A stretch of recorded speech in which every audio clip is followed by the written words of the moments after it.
Hello students, welcome back on Mohari Devi Tapadia Girls College YouTube channel. In this class I am going to progress a very important poem, and the poem name is On the Receipt of My Mother's Picture, which is written by the great poet William Cowper. And this is the third video on this particular poem, on the receipt of my mother's picture, receipt of my mother's picture.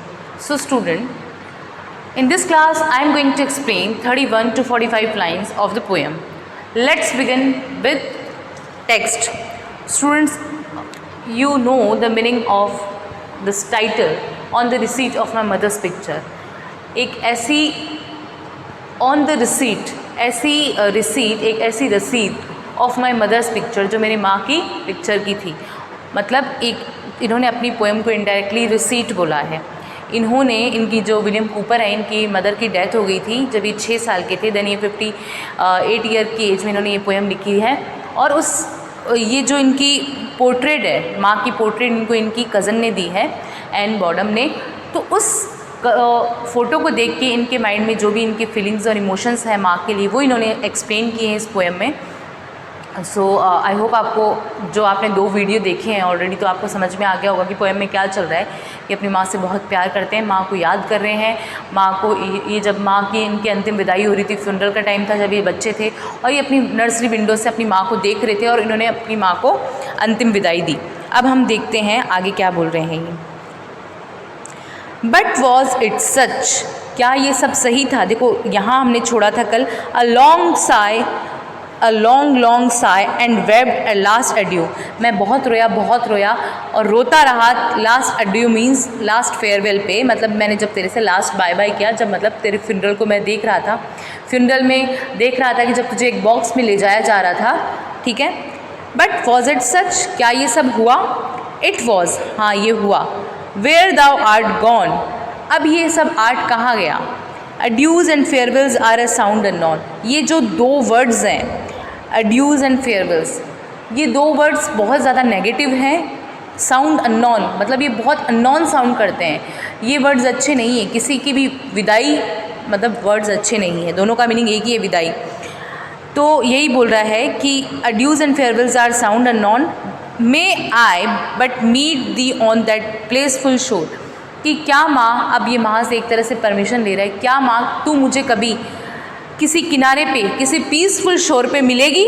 May I but meet दी, मैं तुमसे मिलना चाहता हूँ peaceful shore पे. The parting sound shall pass my lips no more, और जब तू मुझे मिलेगी तो इस बार पक्का मैं कोई भी पार्टिंग साउंड अपने लिप्स से नहीं निकालूंगा. पार्टिंग साउंड मतलब ऐसे वर्ड्स, ऐसी लाइंस जो हमें पार्ट कर दे, 2 भागों में बांट दे. कहने का मतलब बाय बाय, अड्यूज़, फेयरवेल, ऐसे कोई भी वर्ड्स मैं अपने मुंह से नहीं निकालूंगा अगर इस बार तू मुझे मिली. तो पहले तो माँ से पूछ रहा है, क्या माँ हम किसी शांतिपूर्वक किनारे पे मिल सकते हैं. फिर कह रहा है कि the parting sound shall pass my lips no more, कि इस बार मैं अपने लिप्स से कोई भी पार्टिंग साउंड नहीं निकालूंगा.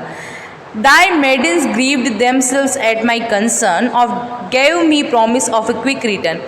फिर कह रहा है कि माँ, अब उस फोटो को वो देख के ही सारी बातें कर रहा है. उस फोटो को देख के कह रहा है कि माँ तुझे पता है जब तू मरी थी और जब तूने अपने पीछे कुछ मेडन्स छोड़ी थी. मेडन्स यहाँ रिलेटिव्स को बोल सकते हैं आप. हो सकता है कि पोएट की कोई मतलब आंटी हो, या हो सकता है कि कोई सर्वेंट रही हो इनकी मदर की. तो ये कह रहा है कि जो तू अपने पीछे मेडन्स छोड़ के गई थी और उनको बोल के गई थी कि मेरे बेटे को कंसर्न करना, सांत्वना देना, ध्यान रखना, या उन्होंने मेरा ध्यान रखा. तो वो जब भी मेरे को कंसर्न करती थी, मुझे सांत्वना देती थी, तो यही बोलती थी, गेव मी प्रॉमिस, ये प्रॉमिस करती थी ऑफ क्विक रिटर्न, की तो जल्दी वापस. मेडन्स ग्रीव्ड, जो मेडन्स थी, ग्रेव्ड देमसेल्स, वो क्या करती थी, खुद को दुखी करती थी, मुझे कंसर्न करती थी और बोलती थी कि बच्चे तू टेंशन मत ले, तेरी माँ वापस लौट कर आएगी. What ardently I wished a long believe, वो कह रहा है कितना स्टूपिड था मैं, कितना ज़्यादा स्टूपिड था मैं. वॉट अर्डेंटली आई विश्ड, कि मैं क्या विश करता था, कितना स्टूपिड था. आई लॉन्ग बिलीव, कितने लंबे समय तक मैंने इस बात पे बिलीव किया कि तू वापस लौट कर आएगी. I long believe. And disappointment still, और देख मैंने कब से, मैं लंबे समय से बिलीव किया कि तू वापस लौट कर आएगी, पर अभी भी मुझे डिसअपॉइंटमेंट हासिल हुई है, निराशा हासिल हुई है. मतलब तू लौट कर वापस नहीं आई. ठीक है. And disappointment still, was still deceived, और अभी भी मुझे धोखा मिला है. अभी तक मुझे डिसअपॉइंटमेंट और धोखा ही मिला है। मुझे जो मेडेंस ने प्रॉमिस किया था कि तू लौट कर आएगी, तू वापस लौट कर नहीं आई और मुझे क्या मिला है, धोखा मिला है, निराशा मिली है। बाय डिसअपॉइंटमेंट एवरी डे बेंगल्ड, और ये जो डिसअपॉइंटमेंट है, निराशा, ये मुझे हर दिन बेंगल कर देती है, मतलब पागल कर देती है। ठीक है, बेंगल्स मीन्स पागल कर देती है। Dupe of tomorrow even from a child, और मैं बचपन से ही ड्यूप ऑफ टुमोरो, उस आने वाले कल का इंतज़ार कर रहा हूँ जब तू वापस लौट कर आएगी।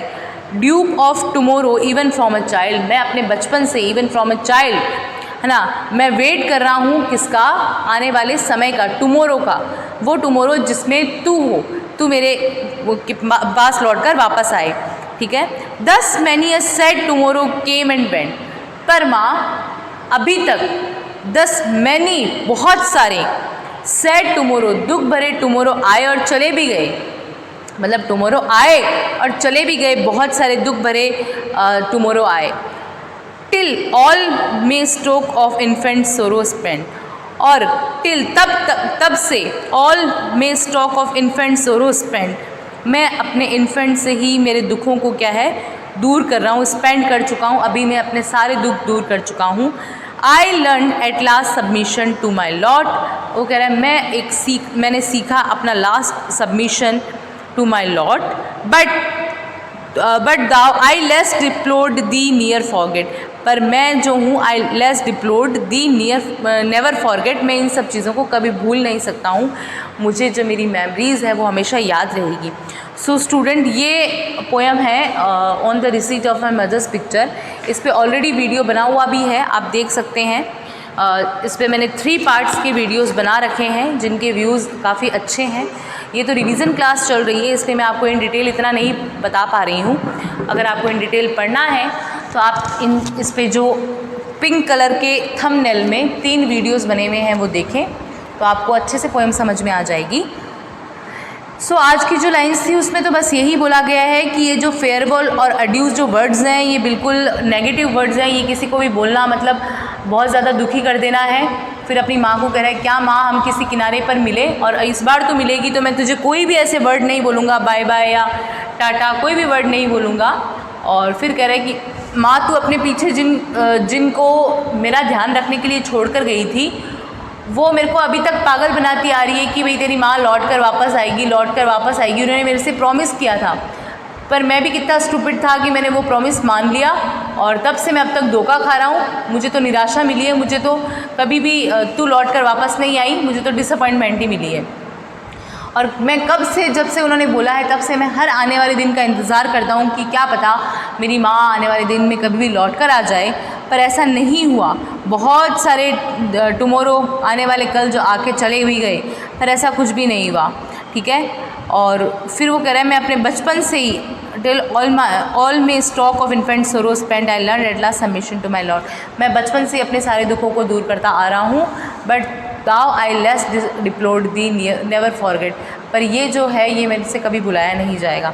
सो आज हमने इसकी 31 to 45 लाइन्स कंप्लीट कर ली पोएम की। नेक्स्ट वीडियो में हम इसकी 45 से मतलब 46 से लाइन जो है स्टार्ट करेंगे टेक्स्ट पढ़ना। सो आई होप आपको ये अच्छे से समझ में आ गई पोएम। बहुत ही ब्यूटीफुल और पैथेटिक पोएम है ये माँ पे। Thank you.